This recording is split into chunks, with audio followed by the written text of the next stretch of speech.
சொந்தங்கள் எல்லாரும் தான். அதில் நெருங்கிய சொந்தங்கள் அத்தனை பேர் இங்கே ஒர்க் பண்ணுறதை பார்த்துட்டு என்னோட சின்ன மாமனார், கொழுந்தனார், தம்பிகள் எல்லாருமே ஒர்க் பண்ணுறது எனக்கு ரொம்ப சந்தோஷமா இருக்குது. இதை பார்த்துட்டு நம்மளும் இந்த மாதிரி இதில் சேர்ந்துக்கலாமே ஏதாவது அப்படின்னு எனக்கு வந்து தோணுது. அதனால ஏதாவது வாய்ப்பு கிடைக்கும்போது நானும் அதை பயன்படுத்திக்கிறேன். என்னோட பையன் என்ன பண்ணுறான்னு பார்த்தீங்கன்னா பிஎஸ்சி வந்து பார்த்தீங்கன்னா என்ஜிபியில் படித்தான். என்ஜிஎம்சி வந்து பிஹெச்டி ஆர்ட்ஸில் படித்தான்.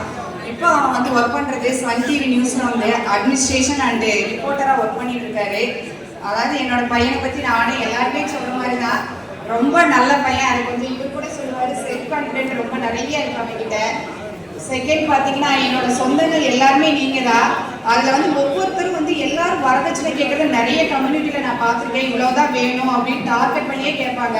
ஆனால் இப்போ இங்கே வந்த பின்னாடி ஒவ்வொரு பேரண்ட்டும் எனக்கு எதுவுமே வேண்டாம், பொண்ணை கொடுத்தா போதும், பையனை கொடுத்தா போதும்னு சொல்கிறத கேட்கும்போது எனக்கு ரொம்ப பிள்ளைக்கு இப்படிப்பட்ட ஒரு சமுதாயத்தில் இந்த ஜாதியில் நான் பிறந்திருக்கிறேன்னு நினச்சதை நான் ரொம்பவே சந்தோஷப்படுறேன்.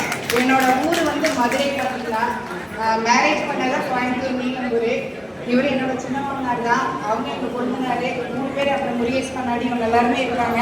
அவங்களுக்கு எல்லாருக்குமே வந்து நான் நன்றி சொல்லிக்கிறேன் இந்த வாய்ப்பு கிடைச்சதுக்கு. என்னோட பையனுக்கு வந்து நான் எதிர்பார்க்குறது ஒரு நல்ல ஒரு படித்த பொண்ணு ஒர்க் பண்ணுறது. நான் எதுவுமே கேட்கல. அவங்களோட வாழ்க்கையை வந்து ரன் பண்ணுறதுக்கு அவங்களுக்கு தேவையானது எல்லாமே அவங்களே பார்த்துக்கிட்டா போதும். ஒரு நல்ல பொண்ணு படித்த பொண்ணாக இருந்தால் போதும்னு தான் கேட்குறேன். செகண்ட் வந்து என்னோட பொண்ணு வந்து குரூப் 2க்காக படிச்சுட்டு இருக்காங்க, பிஏ முடிச்சுட்டு. ஏதாவது வாய்ப்பு கிடைச்சா அதுக்கு ஒரு பையன் கிடைச்சா நல்லா இருக்குன்னு நினைக்கிறேன். எப்படி நான் கேட்க உங்கள்கிட்ட